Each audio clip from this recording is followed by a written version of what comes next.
your city from the king of Israel. God is calling you today.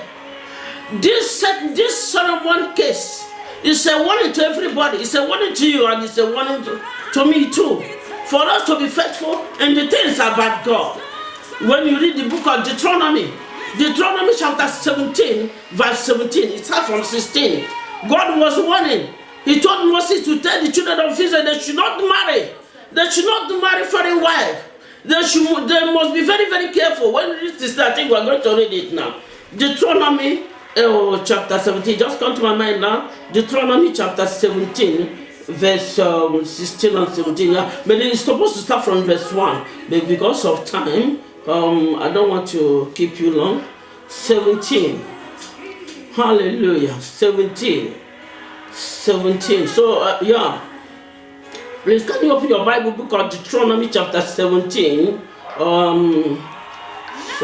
Hallelujah. Hallelujah. What a mighty God we serve.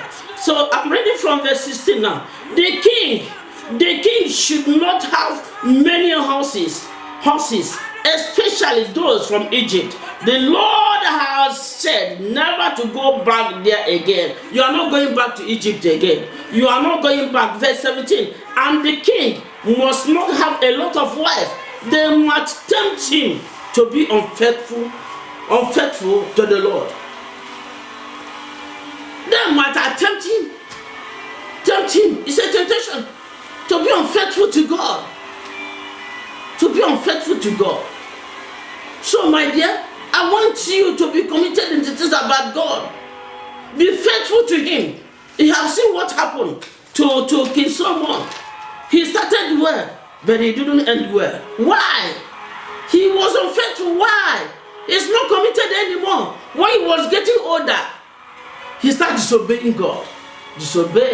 When we disobey God, it will lead us into another thing. It will send us back to Egypt. But I pray it's not our portion in the name of Jesus. Disobedience used to make us not to get to our destination. Disobedience will hinder the hand of God from you. Disobedience will make you start sitting down, complaining up and down. You complain about this person, complain about this person. There's nothing good. Nothing will come. You will not see anything good. Complain. Why? Because we are not faithful. Why? Because we have disobeyed. Someone disobeyed God. He was committed before. Then later he's not committed anymore. When he was getting older, he replaced the idol of his wife to the place. My God, he changed. I said it last week. He changed where God used to be his life. He replaced it with the idol of his foreign wives and worshiping. Someone replaced the idol instead of God. Where God used to be in his life, he replaced it with the idol of the foreign wife that he married. The Bible said that Solomon loved his wife. You see, had even such women are not in his life, he'll be faithful to God.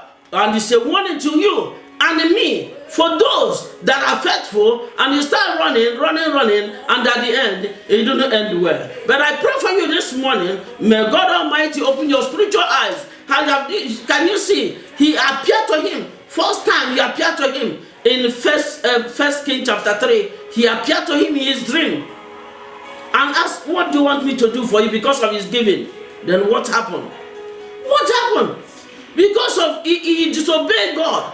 In that verse 10, 11, he disobeyed God.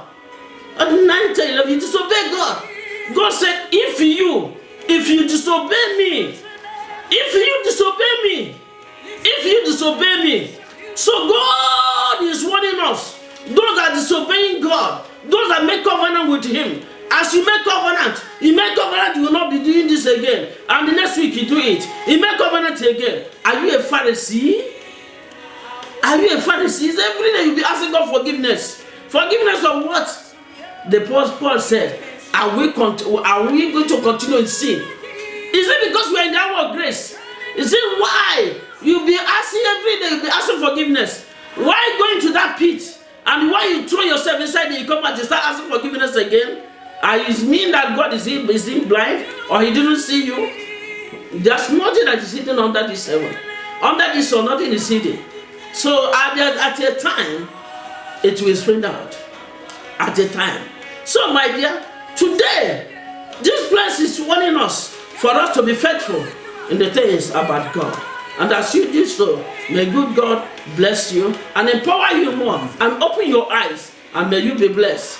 Hallelujah. So I want to pray for us now. Father Almighty, I pray for your children, oh God Almighty.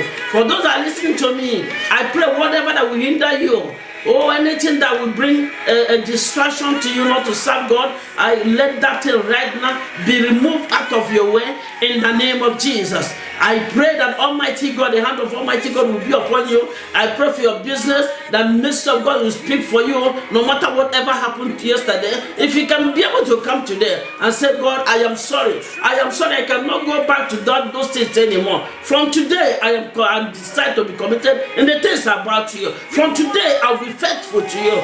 From today, I'll be faithful. I'll be faithful. I pray as you pray that prayer. May Almighty God open the windows and the doors of heaven to you in the name of Jesus. Let favor of God overtake you. I pray for favor. I pray for favor. You will never look for rent in the name of Jesus. Oh my God, doors of favor shall open to you in Jesus' name. As we are about to enter into a new month, that new month will be a month of miracle, everyday miracle. Everyday miracle. As I was talking, and God said that next week there's people also that will be on the line of testimony, that this smile, you will continue smiling. I say you continue smiling. You will continue smiling. You will continue smiling. Devil cannot stop you. Witches cannot stop you. Virus cannot stop you. No power will stop you. Any power that will rise to stop your smiling, in the name that's above every other name, I command that power to die by thunder. In the name of Jesus. Thank you, blessed Redeemer. I pray that Almighty God will protect you, protect your family, guide your business in the name of Jesus. For those that are already afflicted with the virus, Father, I pray, oh Lord, let your mighty hand touch them one by one. May you set them free in the name of Jesus. Oh God, the heaven and earth, send your strong wind that we remove this virus out of the surface of this earth in the name of Jesus. Thank you, glorious Father, because I know that you have answered. In Jesus' mighty name we pray. Hallelujah. God bless you. So see you next time. Shalom.